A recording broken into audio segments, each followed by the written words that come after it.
All right, it's time for this week's Terrific Teacher Tribute. That's where we honor Northeast Ohio's best teachers. Yeah, this week we visit Kinsner Elementary School in Strongsville. This story is new for Good Morning Cleveland. Pam Fenn has been teaching in Strongsville for nearly 4 decades. She's teaching many of these first graders at Kinsner Elementary School the basics of how to read and write. She just makes learning fun. She helps us a lot in reading and stuff like that. I know how to read pretty good. But in addition to reading, they're also learning so much more. The kids have an outdoor classroom where Mrs. Fenn allows them to experience nature and science outside of what they read in books. One of the things they do is listen. I was learning that if you're really quiet outside, then you can hear a lot of things from nature. And every now and then they discover something exciting. All right, guys, if you sit down, I'll show it to you.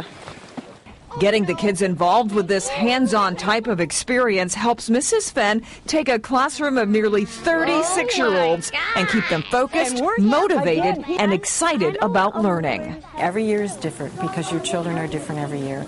And you really do improve. The more you do things, the more you improve, and you bring in new things. So the years aren't the same all the time, and children keep you young in that inquisitiveness.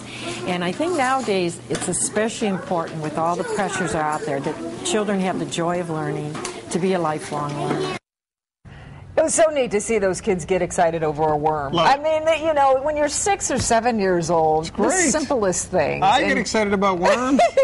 And it was a learning experience, you know? I don't know if you got to go outside a lot in class, but I always used to love that. And I think you do learn a lot better that way. Because you're out of your classroom. And Exactly.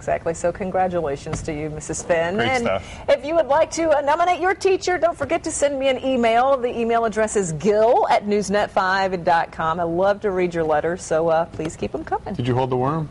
I did not hold them. I didn't figure you did. I didn't hold a worm. All right, let's head over to Christine now. Going to look at our forecast. Not too bad out this morning. A little chilly, but it's going to be all right. It is. I wouldn't have held the worm either. It's okay, Kim. Right now it's looking good. The worm's